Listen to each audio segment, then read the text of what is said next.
राधे राधे।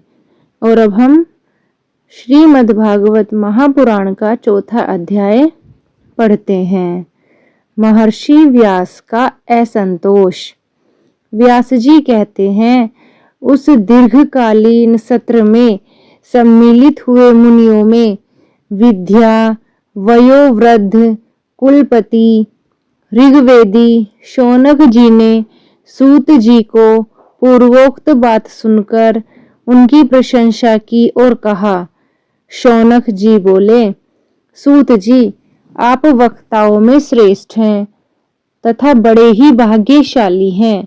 जो कथा भगवान श्री शुकदेव जी ने कही थी, वही भगवान की पुण्यमयी कथा कृपा करके आप हमें सुनाइए। वह कथा किस युग में, किस स्थान पर और किस कारण से हुई है? मुनिवर श्री कृष्ण द्वैपायन ने किसकी प्रेरणा से इस परमहंसों की संहिता का निर्माण किया था? उनके पुत्र शुकदेव जी बड़े योगी, समदर्शी, भेदभाव रहित, संसार निद्रा से जगे और निरंतर एकमात्र परमात्मा में ही स्थित रहते हैं। ये छिपे रहने के कारण मूढ़ से प्रतीत होते हैं।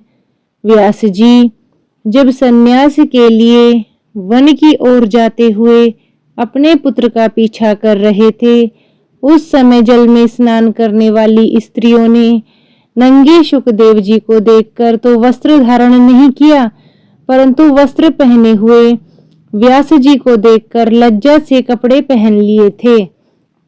इस आश्चर्य को देखकर जब व्यास जी ने उन स्त्रियों से इसका कारण पूछा, तब उन्होंने उत्तर दिया कि आपकी दृष्टि में तो अभी स्त्री पुरुष का भेद बना हुआ है, परंतु आपके पुत्र की शुद्ध दृष्टि में यह भेद नहीं है।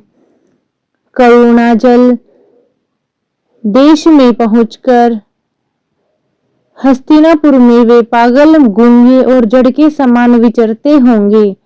नगरवासियों ने उन्हें कैसे पहचाना? पांडव नंदन राज ऋषि परीक्षित का इन मौनी शुकदेव जी के साथ संवाद कैसे हुआ, जिसमें यह भागवत संहिता कही गई है? महाभाग श्री शुकदेव जी तो गृहस्थों के घरों को तीर्थ स्वरूप बना देने के लिए उतनी ही देर उनके दरवाजे पर रहते हैं जितनी देर में एक गाय दूही जाती है। सूत जी, हमने सुना है कि अभिमन्यु नंदन परीक्षित भगवान के बड़े प्रेमी भक्त थे। उनके अत्यंत आश्चर्य में जन्म और कर्मों का भी वर्णन कीजिए। वे तो पांडव वंश के गौरव बढ़ाने वाले सम्राट थे।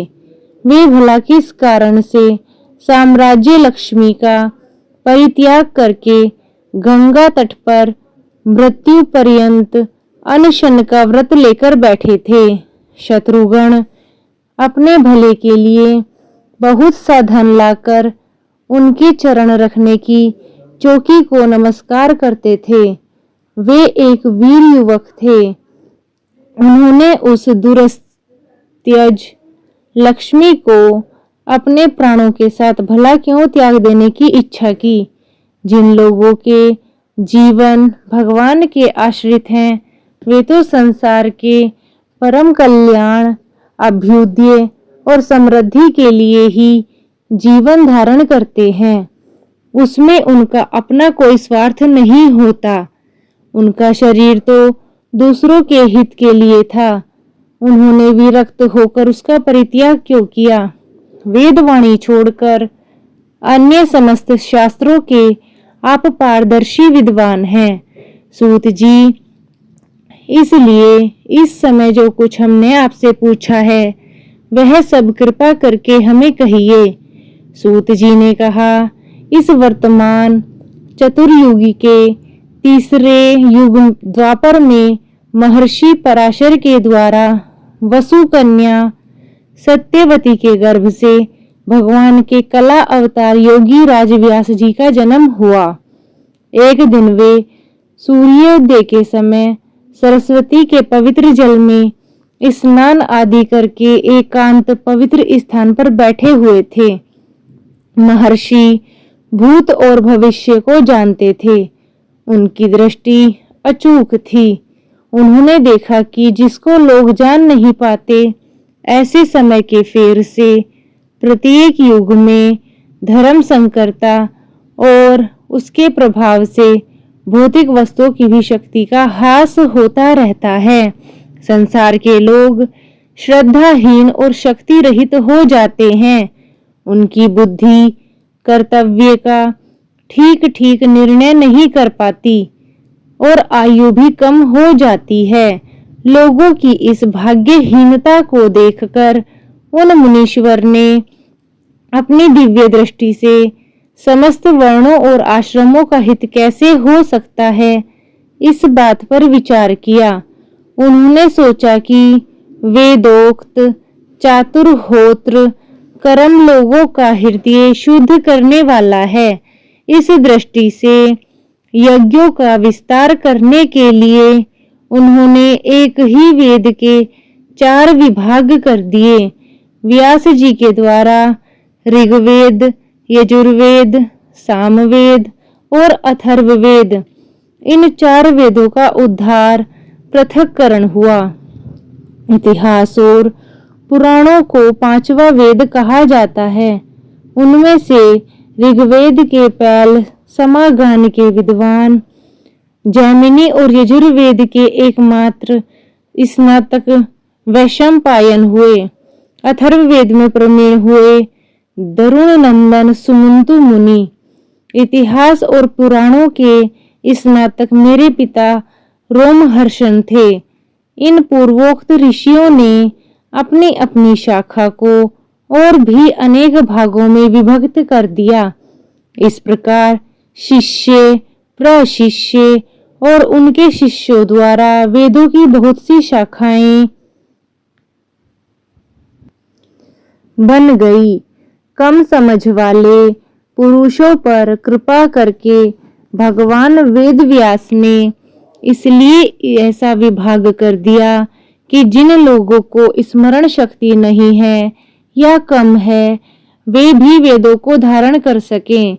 स्त्री, शूद्र और पतित द्विजाति तीनों ही वेद श्रवण के अधिकारी नहीं हैं। इसलिए वे कल्याणकारी शास्त्र उक्त कर्मों के आचरण में भूल कर बैठते हैं। अब इसके द्वारा उनका कल्याण हो जाए, यह सोचकर महामुनि व्यास जी ने बड़ी कृपा करके महाभारत इतिहास की रचना की। शौनकादि ऋषियों, यद्यपि व्यास जी इस प्रकार अपनी पूरी शक्तियों से सदा सर्वदा प्राणियों के ही कल्याण में लगे रहे, तथापि उनके हृदय को संतोष नहीं हुआ। उनका मन कुछ खिन्न सा हो गया। सरस्वती नदी के पवित्र तट पर एकांत में बैठकर धर्मवेत्ता व्यास जी मन ही मन विचार करते हुए इस प्रकार कहने लगे। मैंने निष्कपट भाव से ब्रह्मचर्य व्रतों का पालन करते हुए वेद, गुरुजन और अग्नियों का सम्मान किया है और उनकी आशा का पालन किया है, उन सब की आज्ञा मानी है। महाभारत की रचना के बहाने मैंने वेद के अर्थ को खोल दिया है, जिसमें स्त्री, शूद्र आदि भी अपने अपने धर्म कर्म का ज्ञान प्राप्त कर लेते हैं। यद्यपि मैं ब्रह्म तेज से संपन्न एवं समर्थ हूँ, तथापि मेरा हृदय कुछ अपूर्ण काम सा जान पड़ता है। अवश्य ही अब तक मैंने भगवान को प्राप्त करने वाले धर्मों का प्रायः निरूपण नहीं किया है। वे ही धर्म परमहंसों को प्रिय हैं और वे ही भगवान को भी प्रिय हैं। हो न हो मेरी अपूर्णता का यही कारण है। श्री कृष्ण द्वैपायन व्यास इस प्रकार अपने को अपूर्ण सा मानकर जब खिन्न हो रहे थे, उसी समय पूर्वोक्त आश्रम पर देव ऋषि नारद जी आ पहुँचे। उन्होंने उनको आया देखकर व्यास जी तुरंत खड़े हो गए। उन्होंने देवताओं के द्वारा सम्मानित देव ऋषि नारद की विधि पूर्वक पूजा की। इसी के साथ चौथा अध्याय खत्म। राधे राधे। हरि ओम तत्सत। हरि ओम तत्सत।